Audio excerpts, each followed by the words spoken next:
Welcome to Igorotech channel. In this video, I will show you Windows 11 features that you should know about.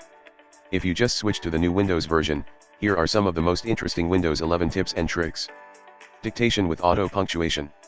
Windows dictation tool can now understand punctuation and it really works like a charm.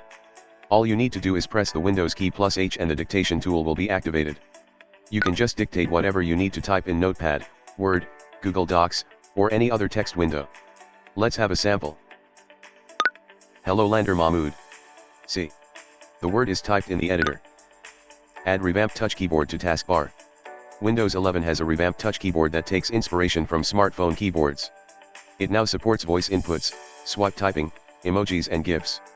Users can also use the spacebar as a cursor, resize the keyboard, and customize it with different themes. This should make the touch keyboard a lot more useful for convertible laptops.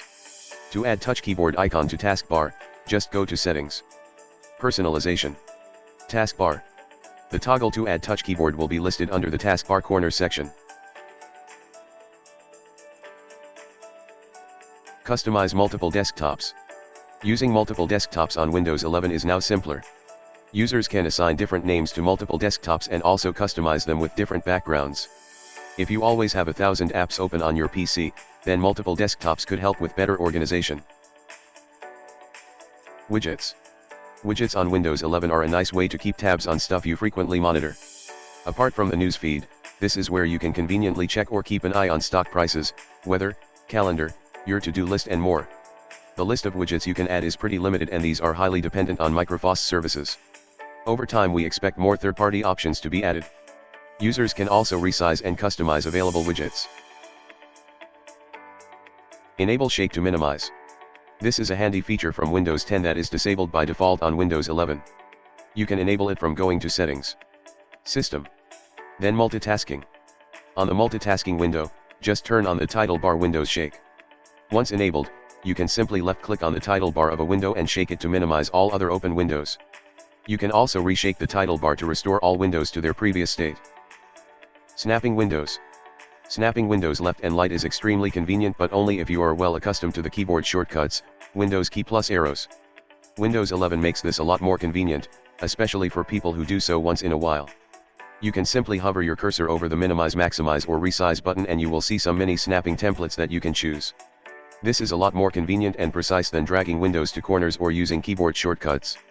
Most importantly, once you have snapped your windows you won't lose the setting even if you expand one of the windows independently. Compact view. By default, Windows 11 adds some extra spacing between different files in a folder, probably for a better touch experience. If you prefer the old Windows 10 spacing, you can switch to compact view. You will find the option in the top bar listed under the view menu. How to copy files using right-click on Windows 11. Context menus have been modified through Windows 11. Many users who aren't tech-savvy and use right-click to copy may end up hitting copy path instead. The options to copy, cut, rename, or delete are now present as icons in a bar as shown in the image above. You can also see the old Windows 10 menu options by selecting the Show More options at the end. Align taskbar to the left. Windows 11 has a centrally aligned taskbar by default, which is again more convenient on touch-enabled devices. If you'd rather have the traditional left-aligned taskbar on your Windows PC, here's what you can do. Just right-click on the taskbar and select Taskbar Settings. Now scroll down to the taskbar behavior options and change the alignment to left. This covers Windows 11 tips and tricks. If you have a question to ask, leave it in the comments below and I'll do my best to answer it. If you found this tutorial is helpful, please give us a thumbs up and don't forget to subscribe on our YouTube channel. Thank you very much for watching and have a great day.